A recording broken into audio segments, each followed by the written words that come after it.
உங்கள் ஜாய் டிவியில் திங்கள் முதல் சனி வரை இரவு 10 மணி முதல் 10:30 மணி வரையும். செங்கடல் இருந்தாலும் வைப்பண்டா ஒரு ஸ்டெப்பு முன்னாடி, எரிகோ வந்தாலும் வைப்பண்டா ஒரு ஸ்டெப்பு முன்னாடி, யோர்தான் வந்தாலும் வைப்பண்டா ஒரு ஸ்டெப்பு முன்னாடி, கோலியாத்து வந்தாலும் வைப்பண்டா ஒரு ஸ்டெப்பு முன்னாடி, பின்னாடி மட்டும் வச்சிட மாட்டேன்.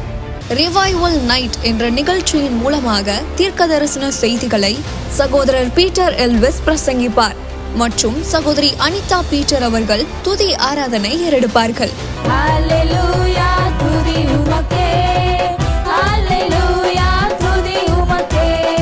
மனிதர்களின் வார்த்தையால் பாதிக்கப்பட்டது போதும், கடவுளின் வார்த்தையால் பாதிக்கப்படுவோம் வாருங்கள். நமக்குள் இருக்கும் இயேசு கிறிஸ்துவை உலகத்திற்கு காட்டும் நேரம் இது. வாருங்கள், இயேசுவுக்காய் எழும்புவோம். நீங்க இதுவரைக்கும் சபைக்கே போகாத ஒரு நபரா இயேசு கிறிஸ்துவ பற்றி உங்க வாழ்க்கையில ஆழமா அறிந்து கொள்ளணுமா? அப்ப ரிவைவல் சர்ச் உங்க எல்லாரையுமே அன்புடன் அழைக்கிறது. நம்ம கொளத்தூர் பூம்புகார் நகர்ல லொகேட் ஆயிருக்க ரிவைவல் சர்ச்சுக்கு நீங்க வாரம் வாரம் வர முடியும். சோ இங்க எவ்ரி சண்டே ஞாயிற்றுக்கிழமை காலையில 10 மணில இருந்து 12 மணி வரைக்கும் சபை ஆராதனை நடந்து கொண்டிருக்குது. சோ நீங்க எல்லாருமே இந்த ஆராதனையில குடும்பமா கலந்து கொள்ளலாம். அது மட்டும் இல்ல, எவ்ரி சாட்டர்டே ஒரு சனிக்கிழமையும் மாலை 8 மணி முதல் 9 மணி வரைக்கும் ப்ராஃபட்டிக் ஈவினிங் வந்து நடைபெறுது. இதுல பாஸ்டர் பீட்டர் எல்விஸ் அவர்கள் உங்களுக்காக விசேஷ ஜெபம் ஏறெடுப்பார்கள். நீங்க தவறாம கலந்து கொள்ளுங்க. ஒருவேளை என்னால நேர்ல வர முடியலையே அப்படின்னு வருத்தப்பட்டீங்கன்னா நீங்க கவலையே பட வேணாம். நீங்க கூகுள் மீட் மூலமாகவும் எங்களோடு கலந்து கொள்ள முடியும். சோ கீழே தெரியுற இந்த கூகுள் கோடை வந்து நீங்க நோட் பண்ணி வச்சுக்கோங்க. இதன் மூலமா எங்களோட நீங்க ஜாயின் பண்ணுங்க. சோ கர்த்தர் உங்களை ஆசீர்வதிப்பார். அப்பொழுது அவர் என்னை பார்த்து ஆவியை நோக்கி, கர்த்தராகிய ஆண்டவர் உரைக்கிறது என்னவென்றால், ஆவியே, நீ காற்று திசை 4 இருந்து வந்து கொலையுண்ட இவர்கள் உயிரடையும்படிக்கு இவர்கள் மேல் ஊது என்கிறார் என்று சொல் என்றார். எனக்கு கற்பிக்கப்பட்டபடி நான் தீர்க்க தரிசனம் உரைத்தேன். அப்பொழுது ஆவி அவர்களுக்குள் பிரவேசிக்க அவர்கள் உயிரடைந்து காலூன்றி மகா பெரிய சேனையாய் நின்றார்கள். ஆவியே உயிர்ப்பிக்கிறது. ஏசப்பா சொன்னார் யோவான்ல, ஆவியே உயிர்ப்பிக்கிறது. இங்க பாருங்க, வார்த்தை செய்ய வேண்டியதெல்லாம் வார்த்தை செஞ்சிடுச்சு. வார்த்தை உருவாக்கும், ஆவி உங்களை உயிர்ப்பிக்கும். உங்களை உருவாக்குவது தேவனுடைய வார்த்தை, உங்களை உயிர்ப்பிப்பது பரிசுத்த ஆவியானவர். வார்த்தை வந்து செய்ய வேண்டியது எல்லாம் செஞ்சிடுச்சு. இப்போ ஆவி செய்ய வேண்டிய வேலை பார்த்து நான் ஒன்று சொல்லட்டுமா? தேவனுடைய வார்த்தையால் நல்லா நிரம்பி இருக்கிறீங்களே, எந்த அளவுக்கு ஆவியில் நீங்கள் நிரம்புறீங்களோ, அந்நிய பாஷை எந்த அளவுக்கு பேசுறீங்களோ, தேவனுடைய சமூகத்தில் உட்கார்ந்து அவருடைய பிரசன்னத்தை எந்த அளவுக்கு அனுபவிக்கிறீங்களோ, அதுதான் அந்த வார்த்தை என்னும் விதைகளுக்கு ஊற்றப்படுகிற நீர். அது ஜீவ தண்ணீர். அதை நீங்க பாய்ச்சும் போது அந்த நதி வந்து பாயுது பாருங்க. அந்த நதி பாயிற இடத்துல பொன் விளையும். அங்க என்னென்ன விதை இருக்கும், தங்கத்தை முளைய வைக்கிற விதை இருந்தா கூட அந்த ஜீவ தண்ணி வந்தாதான் அங்க தங்கம் முளைக்கும். அந்த நதியோரமா தங்கத்தை, நிறைய பேர் லைஃப்ல தங்கத்தையே முளைக்க வைக்கிற விதைகள் இருக்கு. அங்க தங்கம் விளையுமா? நிறைய பேருக்கு அந்த வேர்டு ரெவலேஷன் வந்துருச்சு. எல்லா ரெவலேஷன் வந்துச்சு. எல்லா விதைகள் இருக்கு. உங்களை வீடை கொடுக்கிற விதை இருக்கு, தங்கத்தை கொடுக்கிற விதை இருக்கு, உங்களை ஆசீர்வதிக்கிற எல்லா விதைகள் இருக்கு. என்ன தெரியுமா? எல்லாத்தையும் வச்சிருக்கிறோம், ஆனா எந்த ரிசல்ட்டும் இல்லை. நம்ம மாம்சத்தில் படித்த வேலைக்கு ஆகாது. ஆவியில படிக்க ஆரம்பிச்சு பாருங்க. அந்நிய பாஷையை பேசி பேசி எந்த அளவுக்கு இந்த விதைகளுக்கு, வார்த்தையின் விதைகளுக்கு நீங்க நீர் பாய்ச்சுறீங்களோ, மரித்திருக்கிற எல்லாவற்றையும் அது உயிர்ப்பிக்கிறத பார்ப்பீங்க. சில பேர் லைஃப்ல கோல்டு வரப்போகுது. அந்த கோல்டு வர வேண்டிய விதை தண்ணிக்காக வெயிட் பண்ணிக்கிட்டு இருக்கு. தண்ணி இல்லாம விதை முளைக்காது. தண்ணி இல்லாம விதை முளைக்காதுங்க. அந்த ஆவியான ஜீவ தண்ணீர்ல நீங்க நிரம்பும் போது, உங்க மேல அவரை பாய நீங்க விட்டு கொடுக்கும் போது, உங்க வாழ்க்கை ஏதாவது நீங்க வந்த ரெவலேஷன், வெளிப்பாடுகள், தேவனுடைய வார்த்தைகள், உங்களுக்குள்ள இருக்கிற விதைகள்லாம் இருக்குல்ல, அதெல்லாம் முளைக்கிறத பார்ப்பீங்க. அது முளைத்து எழுவும், செடியாகும், அது மரமாகும், அது தோட்டமாகும், அது ஒரு காடாக மாறும். வசனம் இருக்குங்க. ஆவியானவர் ஊற்றப்படும் போது என்னது? வனாந்திரம் வயல்வெளியாகும், வயல்வெளி காடாக எண்ணப்படும். எப்ப? ஆவியானவர் ஊற்றப்படும் போது. இங்க நம்ம பார்க்கிறோம் என்ன நடந்துச்சுன்னா, ஆவி அவர்களுக்குள் பிரவேசிக்க அவர்கள் உயிரடைந்து காலூன்றி கர்த்தர் உங்களுக்கு கொடுத்த வாக்குத்தத்தங்கள் காலூன்றி உங்களுள்ள எழுந்து நிற்க போகிறது. அது பார்க்கிறோம். மகா பெரிய சேனையானார்கள். ஆவி உங்களுக்குள் பிரவேசிக்கும் போது நீங்க பெரிய ஆளா மாறிடுவீங்க. உங்களை பெரிய ஆள் ஆக்கிடுவார் ஆவியானவர். பைபிள் இருக்கிற எல்லாருக்கும் வாக்குத்தத்தம் கொடுக்கப்பட்டுச்சு. அந்த வாக்குத்தத்தத்தை எல்லாத்தையும் நிறைவேற்றி முடித்தவர் பரிசுத்த ஆவியானவர்.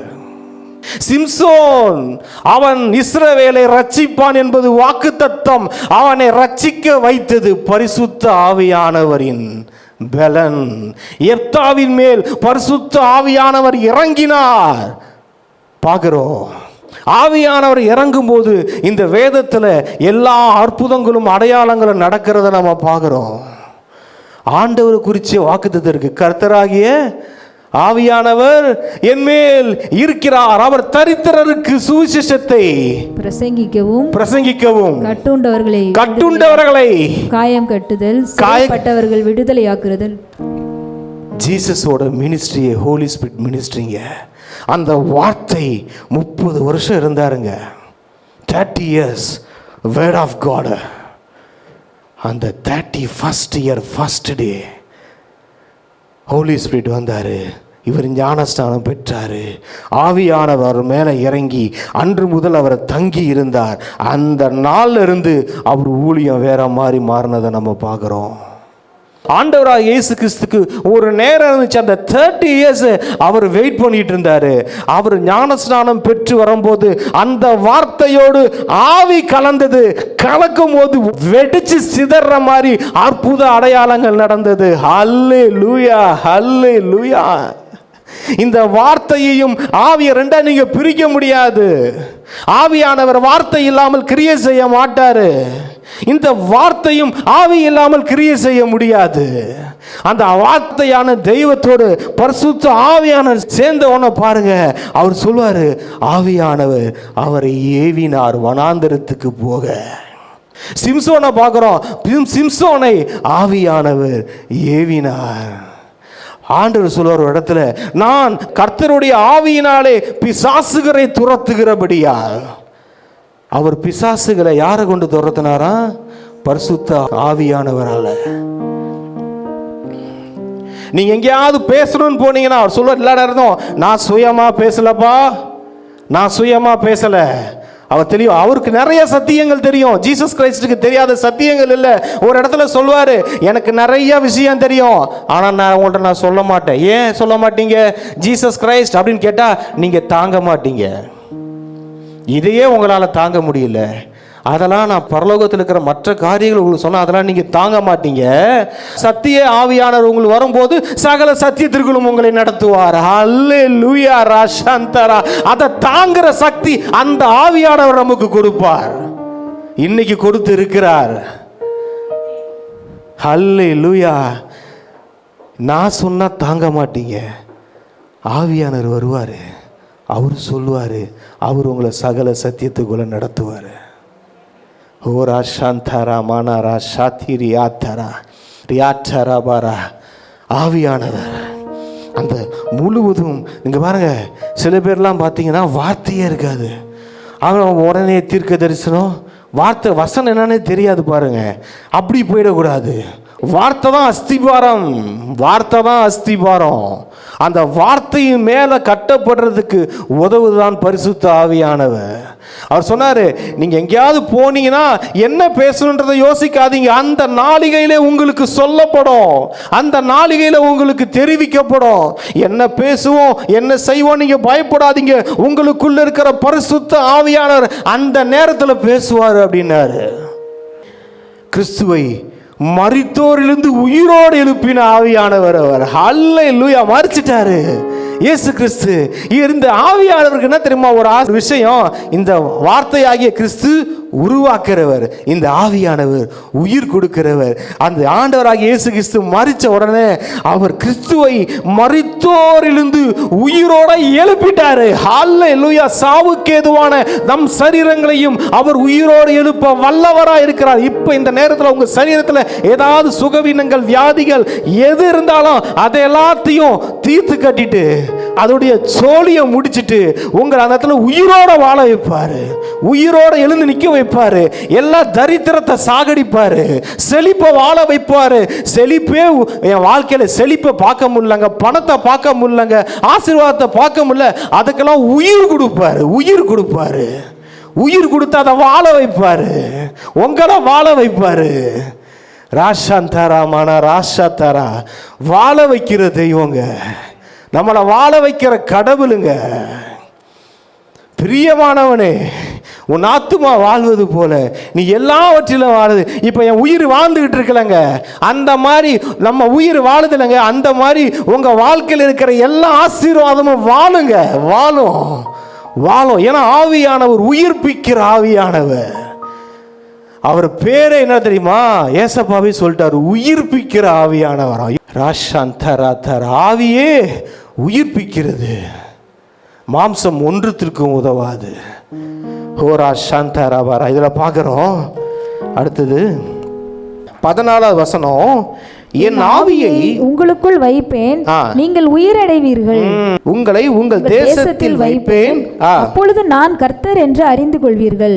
இதை சொன்னேன், இதை செய்வேன். அல்லேலூயா. இதை சொன்னேன், இதை செய்வேன் என்று சொல்லுகிறார். அவர் என்ன சொல்றார்? என் ஆவியை உங்களுக்குள் வைப்பேன், நீங்கள் உயிரடைவீர்கள், இதை சொன்னேன், இதை செய்வேன். ராஷான் தலாபராத்திரியா. உங்க வாழ்க்கையில எல்லா பகுதிகளும் சொல்ற கர்த்தருடைய ஆவியானவர் உங்களை உயிர்ப்பித்துக் கொண்டிருக்கிறார், உயிர்ப்பித்துக் கொண்டிருக்கிறார். உங்களை வாழ்க்கையில மரணமே இருக்காது. ராஷா தாரா திரியா. எந்த நல்லதும் மரித்து இருக்காது, கெட்டதெல்லாம் மரித்திரும். ஆப்போசிட்ட சொல்றேன், கெட்டதெல்லாம் மரிச்சு போயிடும். தரித்திரம், வியாதி எல்லாம் டெட் பாடி ஆயிடும், அடக்கம் பண்ணிடுவாங்க. அதெல்லாம் உலர்ந்த எலும்புல, அதெல்லாம் மக்கி மண்ணா போயிடும்.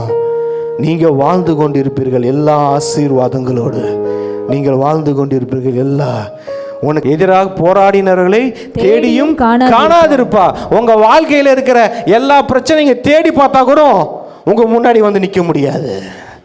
உங்க தேடி பார்ப்பீங்க, எங்கங்க உடம்புல ஏதாவது கட்டி இருந்துச்சுன்னு வச்சுக்கோங்க, தேடி பார்ப்பீங்க.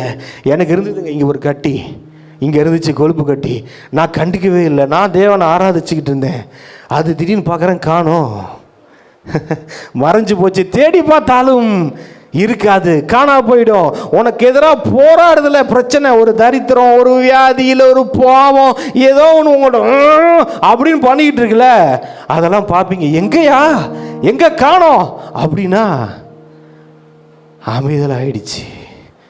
ஆமென். ஹல்லேலூயா, ஹல்லேலூயா. இது இன்னொரு எதை சொல்கிறேன் பாருங்க.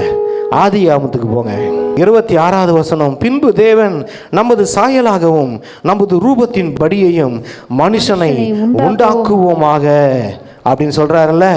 வார்த்தை வந்துருச்சிங்களா? மனுஷனை உண்டாக்குறதுக்கு வார்த்தை வந்துருச்சு. அதே மாதிரி உண்டாக்கிட்டாரு. வார்த்தை உருவாக்கிடுச்சு, உருவாக்கின காரியம் வந்துருச்சு. இப்போ அங்கே உயிர் இல்லை.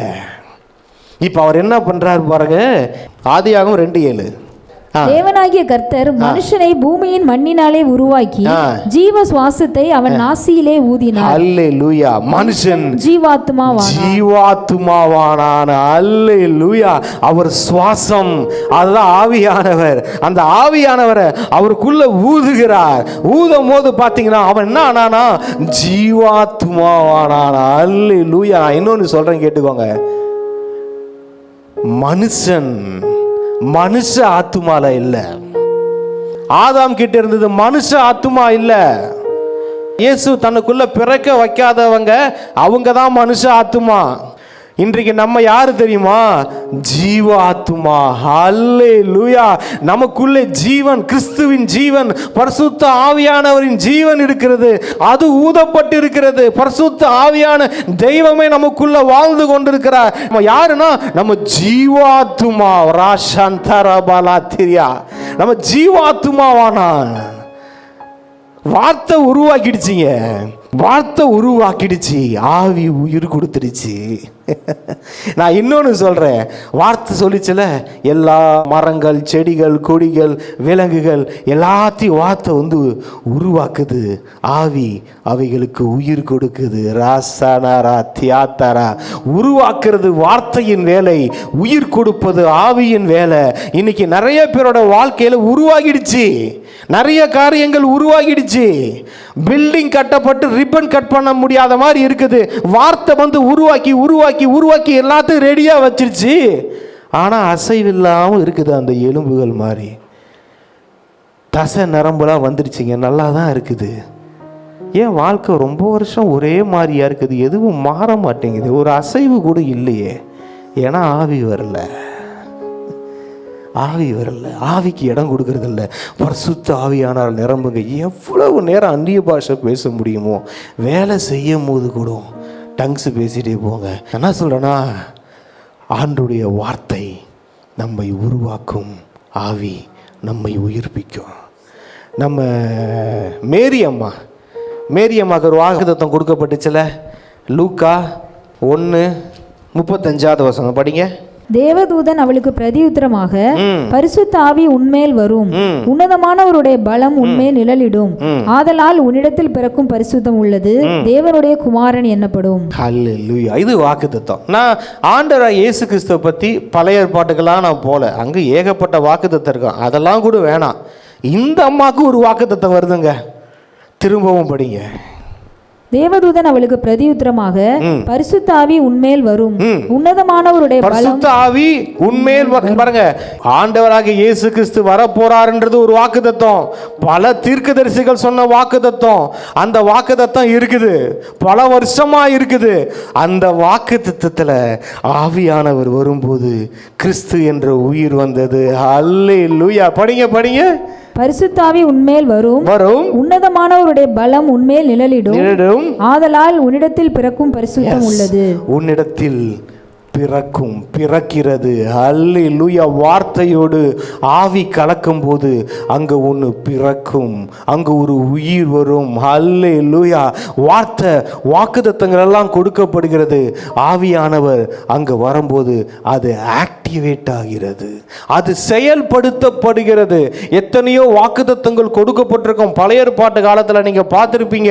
ஆனால் அது ஆவியானவர் தான் செயல்படுத்துவார், அதை ஆக்டிவேட் பண்ணுவார், அதை நிறைவேற்றி முடிப்பார். பிரியமானவர்களே, உங்களுக்கு இருக்கிற எல்லா வாக்குத்தத்தங்கள், தீர்க்கதரிசன வார்த்தைகளை உங்கள் வாழ்க்கையில் நிறைவேற்றி முடிக்க போகிறது பரிசுத்த ஆவியானவர். ஆமென். எல்லாம் எழுந்து நிற்போமா? பற்பல பாஷைகளை பேசுங்க, பற்பல பாஷைகளை. இந்த நேரத்திலே அந்நிய பாஷை பேச தெரிஞ்சவங்க எல்லாரும் பேசுங்க. ஓரா சந்த ரமணரா சியாக்கரா லேஹதியா மஹதரா ரியாத்துரா கரா ஷாக்கா ராத்தா ராகா. உங்களுக்குள்ள இருக்கிற எல்லா வாக்குத்தத்தங்கள் என்னது பிரதர்? எனக்கு ஆண்டவர் நிறைய பேசியிருந்தாரு, நிறைய வாக்குத்தத்தங்கள் கொடுத்திருக்கிறாரு, ஆனா எதுவுமே நடக்கிற மாதிரி தெரியலனே நீங்க யோசிச்சுக்கிட்டு இருந்தீங்க. ஆவியானவர் இப்போ உங்களுக்குள்ள பிரவேசிக்க இடம் கொடுங்க. பரிசுத்த ஆவியானவர் உங்களுக்குள் பிரவேசிக்கும் போது, அந்த பரிசுத்த ஆவியானவருக்கு உங்கள் வாழ்க்கையில் இடம் கொடுக்கும் போது, அங்க உங்கள் வாழ்க்கையில் உங்களுக்கு கொடுக்கப்பட்ட எல்லா வாக்குத்தத்தங்களும் நிறைவேறுகிறதை பார்ப்பீங்க. அந்த வாக்குத்தத்தங்களுக்கு உயிர் வருகிறத பார்ப்பீங்க. ராஷனரா, இது வரைக்கும் உங்களுக்கு கொடுக்கப்பட்ட வாக்குத்தத்தங்களுக்கு உயிர் வந்தாலே போதுங்க, அது எங்கேயோ இருக்குங்க. ராசியானா ராஷ்டா லாபத்தியா மனா ஷதரபா ராஷந்தரா. இலைகள் துளிர்க்கிறத நான் பார்க்கிறேன், விதைகள் முளைக்கிறத பார்க்கிறேன். அந்நிய பாஷை பேசிக்கிட்டே இருங்க, அந்நிய பாஷை பேசுங்க, ஆவியில நிரம்புங்க. ராஷதரா ரியாதரா ரியாதரா மல்பரா ஷதரா ரியா துரா பரா ஷினிரிமனா. ஆவியே உயிர்ப்பிக்கிறது. ராசன ராத்தலா. ஆண்டவர் ஆவியானவர் உங்களுக்குள்ள எல்லாவற்றையும் உயிர்ப்பித்து கொண்டிருக்கிறார். உயிர்ப்பிக்கிற ஆவியானவர் உங்க வாழ்க்கையில மரித்து போயிருந்த உலர்ந்த எலும்புகள் போல் இருந்த எல்லா காரியங்களையும் உயிர்ப்பித்து கொண்டிருக்கிறார். உயிரடைந்து கொண்டிருக்கிறது, உயிர் வந்து கொண்டிருக்கிறது. ராசனா ரதரபரா ஷண்டலபா. கிறிஸ்துவை மரித்தோர் இருந்து உயிரோடு எழுப்பின ஆவியானவர் உங்களை இப்போது உயிரோடு எழுப்பி கொண்டிருக்கிறார். ராதரபரா. சில பேருக்கெல்லாம் ஏன் தான் உயிர் வாழ்றேன் அப்படின்ற நிலைமையில இருக்கீங்க. எதுக்கு தான் வாழ்ந்துகிட்டு இருக்கிறோம், என்னதான் ஒரு வாழ்க்கை வாழ்றோம் அப்படின்னு நினைச்சிட்டு இருக்கீங்க. உங்க வாழ்க்கையை நீங்க என்ஜாய் பண்ணி வாழ வைக்க போறது பரிசுத்த ஆவியானவர். உங்க வாழ்க்கை ஆவியானவர் சொல்றாரு, சர்ப்ரைஸால நிரப்ப போறேன், சர்ப்ரைஸால நிரப்ப போறேன் ஆவியானவர் சொல்றாரு. புதிய காரியங்கள் உங்க வாழ்க்கையில முளைக்கிறத பாப்பீங்க. வேதத்தையும் தியானிங்க, ஆவியானவருக்கும் இடம் கொடுத்து பாருங்க. உங்க வாழ்க்கையில இதனால் வரைக்கும் நடக்காத காரியங்கள் எல்லாம் ஒன் பை ஒன்னா நடக்கிறத பாப்பீங்க. ஓரா தாரா மானா ஷட்டரா லிதிரி ஆந்தரா மனரா துரா பல்பரா ஷதரா கரா ஏதிரியான் துரமனரா ஷரா ரியாசினி தரா த்ரீரி பாரா தரா லாக்கா ராத்தா ராஷா தரா. தடைகள் உடைக்கப்படுகிறது, தடைகள் உடைக்கப்படுகிறது. ஆண்டவருக்கு உங்களுக்கும் உறவுக்கு நடுவில் தடையா இருந்த தடைகள், நீங்க அந்நிய பாஷை பேச பேச அதெல்லாம் உடைக்கப்படுறத நீங்க பாப்பீங்க. ராதா ராபாரா ரோதா ராபாரா. நிறைய பேர் நீங்களும் ஆண்டவரும் கொஞ்சம் க்ளோஸா வராதபடிக்கு தடுக்கிற சில காரியங்களை பார்க்கிறேன். அந்த காரியங்கள் உடைக்கப்படுகிறது. ராஷா ராபாரா. ஒரு அந்நிய பாஷை பேசுகிறவன் தேவனோடு ரகசியங்களை பேசுகிறான். தேவ ரகசியங்கள் உங்களுக்கு வெளிப்படுத்தப்படும். தேவ ரகசியங்கள் உங்களுக்கு வெளிப்படுத்தப்படும். பரலோக ரகசியங்கள் உங்களுக்கு வெளிப்படுத்தப்படும். இந்த பூமியில கடவுள் செய்ய போற எல்லா காரியங்களையும் உங்களுக்கு அவர் வெளிப்படுத்துவார். ராஷா தராபாரா. இனி நடக்க போற காரியங்களையும் உங்களுக்கு அவர் வெளிப்படுத்துவார். ரோஷா தராபாரா. பழைய ஏற்பாட்டு புதிய ஏற்பாட்டில் நம்ம பார்க்கிறோம், ஆண்டவராகிய இயேசு கிறிஸ்துவையும் பார்க்கிறோம். எல்லா தீர்க்கதரிசிகளும் நடக்க போற காரியங்களை முன்னமே அறிவித்தது போல நீங்க அந்நிய பாஷை எவ்வளவு நேரம் அதிகமா பேசுறீங்களோ, இந்த வேதத்தோடு எவ்வளவு நேரம் டைம் ஸ்பெண்ட் பண்றீங்களோ, நீங்க நடக்க போற காரியங்களை முன்னமே அறிவிக்கக்கூடிய தேவனுடைய பிள்ளைகளாய் மாறிவிடுவீர்கள். அன்னைக்கு மோசே சொன்னாரு, இந்த 2 பேர் மாத்திரமல்ல எல்லாரும் தீர்க்க தரிசனம் சொல்லும்படி நான் ஆசைப்படுகிறேன்னு மோசஸ் யோசுவாட்ட சொன்னாரு பாருங்க.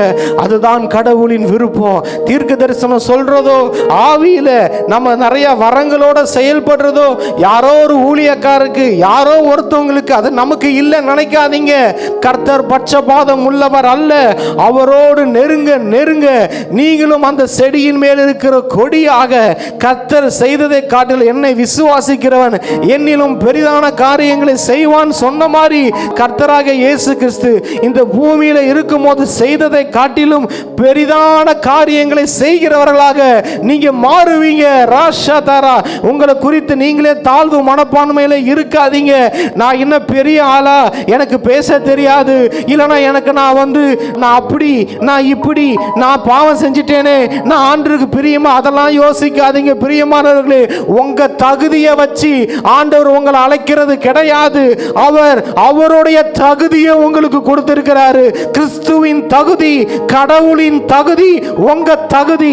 எப்படி உங்க தகுதி உங்க பிள்ளையின் தகுதியா மாறுமோ, அதே மாதிரிதான் பிதாவின் தகுதி, கிறிஸ்துவின் தகுதி, பரிசுத்த ஆவியானவரின் தகுதி. அது நம் தகுதி, அது உங்க தகுதி. அந்த தகுதியில வாழ பழகுங்க. ஓரா சந்தரமான ராசியாந்தரா லியாத்தரா பராட்டலவரா ஊரபதரா மனரா ஷிதிரியா ஹல்கரா சியானரா துரவரா ஓரதரா பராஷதரா. ஜீவ தண்ணீர் போல நதிகள் பாய ஆயத்தமா இருக்கிறது. ஜீவ தண்ணீர் போல நதிகள் பாய ஆயத்தமா இருக்கு. உங்க விதைகள் மேல விடுங்க, வார்த்தை என்னும் விதைகள் மேல விடுங்க. அந்த நதி பாய்ந்து போகட்டும், அந்த நதி பாய்ந்து போகட்டும், அந்த நதி பாய்ந்து போகட்டும். சுகம் விளையும், ஆரோக்கியம் விளையும், தங்கம் விளையும், பரிசுத்தம் விளையும், ஞானம் விளையும், எல்லாம் விளையுங்க. எல்லாத்தையும் விளைச்சல நீங்க தியானிச்ச எல்லா எல்லா வார்த்தைகளுக்கும் உயிர் கொடுப்பது அந்த பரிசுத்த ஆவியானவர். ஆவியானவரோடு வாழ பழகுங்க. அது ஆவியானவரின் காலம், பிதாவின் காலம் ஒன்று இருந்தது, கர்த்தராகிய இயேசு கிறிஸ்துவின் காலம் இருந்தது. அவங்க 2 பேருமே சொல்லிட்டாங்க. இயேசு கிறிஸ்து சொன்னாரு, நான் போவது உங்களுக்கு நல்லது, அப்பதான் தேற்றரவாளனாகிய சத்திய ஆவியானவர் அவர் உங்களிடத்தில் வருவார், அவர் வந்து உங்களை சகல சத்தியத்திற்குள்ளும் நடத்துவார். பிரியமானவர்களே, சத்தியங்களை அறிந்து கொள்கிற வாழ்க்கை அல்ல, சத்தியத்திற்குள் வாழ்கிற வாழ்க்கை. அவர் சகல சத்தியத்திற்குள்ளும் உங்களை நடத்துவார். சகல சத்தியத்தை அறிந்து கொள்வது ஒரு லெவல். ஆவியானவர் இல்லாம சகல சத்தியத்திற்குள்ள உங்களால பிரவேசிக்க முடியாது. ஆவியானவர் இல்லாம சகல சத்தியத்தின் ஆசீர்வாதங்களை உங்களால அனுபவிக்க முடியாது. ஜீசஸ் தெளிவா சொல்லிட்டாரு, அவர் சகல சத்தியத்திற்குள்ளும் நடத்துவார்னா அந்த சத்தியத்திற்குரிய எல்லா ஆசீர்வாதங்களுக்குள்ளும் உங்களை அவர் நடத்துவார். அதான் ஏசப்பா சொன்னார், நானே வாசல், அவன் உள்ளும் புறமும் சென்று மேய்ச்சலை கண்டடைவான். பிரியமானவர்களே, ஆவியானவர் உங்களை கைட் பண்ண ஆசையா இருக்கா? சகல சத்தியத்திற்குள்ளும் சகல சத்தியத்தின் ஆசீர்வாதங்களுக்குள்ளும் அவர் உங்களை நடத்த ஆவலாய் இருக்கிறார். நடத்த ஆவலாய் இருக்கிறார். ஃபர்ஸ்ட் அஸ்திபாரம் தேவனுடைய வார்த்தை. தேவனுடைய வார்த்தையில கட்டப்படுங்க. அந்த வார்த்தையின் ஆசீர்வாதங்களுக்கு உயிர் கொடுக்கிறவர் பரிசுத்த ஆவியானவர். வார்த்தை நம்மை உருவாக்கும், ஆவி நம்மை உயிர்ப்பிக்கும். 2 கண்ணு மாறி, 2 கண்ணு மாறி. நல்லா சொல்றேன், கேட்டுக்கோ. நான் தீர்க்கதரிசி, கடவுளுடைய தீர்க்கதரிசியா சொல்றேன். அந்நிய பாஷையை பேச ஆரம்பிங்க. எவ்வளவு நேரம் பேச முடியுமோ பேச ஆரம்பிங்க. உங்கள் வாழ்க்கையில் உங்களுடைய விதைகள் முளைக்கிறத நீங்கள் பார்ப்பீங்க. ஆவியில் நிரம்புங்க. ஆவிக்குள்ளாகும் அனுபவத்துக்குள்ளே வந்துடுங்க. பரிசுத்த அந்த ஜீவ நதியில் முழுங்குங்க. ஆழம் போங்க. நீச்சல் ஆழம் முழங்கால் அளவு இல்லை, இடுப்பு அளவு இல்லை, கழுத்தளவு இல்லை, நல்ல ஆழங்களுக்குள்ளே போங்க. Deep level. ஆவியானவரே, நீர் இடைப்பட்டதற்காய் நன்றி. நீர் வார்த்தைகளை பேசியதற்காய் நன்றி. ஜனங்களை ஆசீர்வதித்ததற்காய் நன்றி. எல்லாரையும் ஆசீர்வதிக்கிறோம்ப்பா. உம்மோடு வாழுகிற ஒரு வாழ்க்கைக்குள்ள, ஆவியானவரோடு வாழுகிற ஒரு வாழ்க்கைக்குள்ள, சத்திய ஆவியானவர் சத்தியத்திற்குள்ள நடத்துகிற ஒரு வாழ்க்கைக்குள்ள நாங்கள் வருவதற்கு பரிசுத்த ஆவியானவரே உங்ககிட்ட எங்களை சரண்டர் பண்ணுறோம். நாங்கள் எங்களை கண்ட்ரோல் பண்ண வேணாம், நீங்கள் எங்களை கண்ட்ரோல் பண்ணுங்கள். இது உங்கள் நேரம், உங்கள் டைம்னு ஜீசஸ் சொல்லிட்டாரு. அந்த வார்த்தையின் சத்தத்தை நாங்கள் கேட்கணும். உங்களுக்கு நாங்கள் கீழ்ப்படுகிறோம். பரிசுத்த ஆவியானவரே உங்களுக்கு நாங்கள் கீழ்ப்படுகிறோம். எங்களை விட்டு கொடுக்குறோம். நீங்கள் வாங்க, எங்கள் வாழ்க்கையில் அசைவாடுங்க. அசைவாடி ஒழுங்கின்மையை வெறுமையுமா இருக்கிறத அழகாக மாற்றுங்க. எங்களை விட்டு கொடுக்குறோம். அங்கே பிதா வார்த்தையை சொல்ல வார்த்தை எல்லாவற்றையும் உருவாக்க ஆவியானவர் எல்லாவற்றுக்கும் உயிர் கொடுத்து கொண்டிருக்கிறார். எஸ், உங்கள் வாழ்க்கையில் இருக்கிற எல்லா வார்த்தைகளுக்கும் உயிர் வந்து கொண்டு இருக்கிறது. உயிர் பெறுகிறத பார்க்குற. உயிர் வந்துருச்சு. உங்கள் வாழ்க்கையில் காண்றது கொண்ட வாக்குத்தத்தை நிறைவேறலன்னு சொல்கிறீங்களா, அது உயிரோட வருது. கர்த்தர் சொன்ன தீர்க்க தரிசனங்கள் நிறைவேறலன்னு சொல்லி அதுக்கு உயிர் வருது. எல்லாரும் உயிர் வருது. உயிரோட எழும்பி நிற்கிறத நான் பார்க்குறேன். நீங்கள் பார்ப்பீங்க. நீங்கள் சாட்சி சொல்லுவீங்க. கர்த்தருக்கு சித்தமான இதை தொடர்ந்து நம்ம அடுத்த வாரங்களையும் தியானிப்போம். ராஷா தாரா. ஆண்டவரே, இந்த வார்த்தையின்படியே ஜனங்களை நான் ஆசீர்வதித்து அனுப்புகிறேன்ப்பா. ஆவியானவர் ஆரம்பம் முதல் முடிவு வரைக்கும் நீங்கள் இருந்தீங்க, நீங்கள் நடத்துனீங்க, நீங்கள் பேசுனீங்க. உங்கள் ஆவியார் உங்களுடைய பிரசன்னத்தை அளவில்லாமல் கட்டவிழ்த்தீங்க. உங்களுக்கு நன்றி செலுத்துகிறோம்ப்பா. ஆவியானவரே, நீங்கள் எல்லாமே எங்களால் ஒன்று செய்ய முடியாது. பிதாவாகிய தெய்வமே, கர்த்தராகிய இயேசு கிறிஸ்துவே, பரிசுத்த ஆவியான தெய்வமே, நீங்கள் எல்லாமே எங்களால் ஒன்று செய்ய முடியாது. உங்கள் முன்னாடி எங்களால் தாழ்த்துகிறோம். உங்களுக்கு நாங்கள் நன்றி செலுத்துகிறோம். உங்களை பணிந்து கொள்ளுகிறோம்ப்பா. நன்றி அப்பா. உங்கள் வார்த்தைகளுக்காக நன்றி. வார்த்தை வெளிப்பட்டுச்சு, உங்கள் பிரசன்னம், உங்கள் அபிஷேகம் வெளிப்பட்டுச்சே. ஜனங்களோடு நீர் பேசினீரே, அதற்காக நன்றி அப்பா. இந்த வாரம் முழுவதும் இதுவே மனசுக்குள்ளே ஓடட்டும், வாழ்நாள் முழுவதும் ஓடட்டும். ரொம்ப நேரம் அந்நிய பாஷை பேச அந்த ஜனங்களுக்கு கிருபை செய்யுங்க, தடைகள் விலகட்டும். இயேசுவின் நாமத்தில் ஜெபிக்கிறோம் எங்கள் நல்ல பிதாவே, ஆமேன். என் ஆத்துமாவே கர்த்தரை ஸ்தோத்திரி, என் முழுமையோட பரிசுத்த நாமத்தை ஸ்தோத்திரி. என் ஆத்துமாவே கர்த்தரை ஸ்தோத்திரி, கர்த்தர் செய்த சகல உபகாரங்களையும் மறவாதே. கர்த்தராகிய இயேசு கிறிஸ்துவின் கிருபையும் பிதாவாகிய தேவனுடைய அன்பும் பரிசுத்த ஆவியானுடைய அன்னுடைய ஐக்கியமும் இன்றும் என்றும் சதா காலமும் நம் அனைவரோடும் கூட இருப்பதாக. ஆமென், ஆமென், ஆமென். God bless you, God bless you. நீங்க இதுவரைக்கும் சபைக்கே போகாத ஒரு நபரா இயேசு கிறிஸ்துவ பற்றி உங்க வாழ்க்கையில ஆழமா அறிந்து கொள்ளணுமா? அப்ப ரிவைவல் சர்ச் உங்க எல்லாரையுமே அன்புடன் அழைக்கிறது. நம்ம கொளத்தூர் பூம்புகார் நகர்ல லொகேட் ஆயிருக்கிற ரிவைவல் சர்ச்சுக்கு நீங்க வாரம் வாரம் வர முடியும். சோ இங்க எவ்ரி சண்டே ஞாயிற்றுக்கிழமை காலையில 10 மணில இருந்து 12 மணி வரைக்கும் சபை ஆராதனை நடந்து கொண்டிருக்குது. சோ நீங்க எல்லாருமே இந்த ஆராதனையில குடும்பமா கலந்து கொள்ளலாம். அது மட்டும் இல்ல, எவ்ரி சாட்டர்டே ஒரு சனிக்கிழமையும் மாலை 8 மணி முதல் 9 மணி வரைக்கும் ப்ராஃபட்டிக் ஈவினிங் வந்து நடைபெறுது. இதுல பாஸ்டர் பீட்டர் எல்விஸ் அவர்கள் உங்களுக்காக விசேஷ ஜெபம் ஏறெடுப்பார்கள். நீங்க தவறாம கலந்து கொள்ளுங்க. ஒருவேளை என்னால நேர்ல வர முடியலையே அப்படின்னு வருத்தப்பட்டீங்கன்னா நீங்க கவலையே பட வேணாம். நீங்க கூகுள் மீட் மூலமாகவும் எங்களோடு கலந்து கொள்ள முடியும். சோ கீழே தெரியுற இந்த கூகுள் கோடை வந்து நீங்க நோட் பண்ணி வச்சுக்கோங்க. இதன் மூலமா எங்களோட நீங்க ஜாயின் பண்ணுங்க. சோ கர்த்தர் உங்களை ஆசீர்வதிப்பார். இந்த ஊழியத்தை ஜெபத்தினாலும் காணிக்கைகளினாலும் தாங்கும்படி உங்களை நாங்க அன்புடன் அழைக்கிறோம். காணிக்கை அனுப்ப விரும்புகிறவர்கள் ஸ்கிரீன்ல தெரியுற இந்த டீடைல்ஸை பார்த்து நீங்க அனுப்பலாம். கர்த்தர் உங்களை ஆசீர்வதிப்பார்.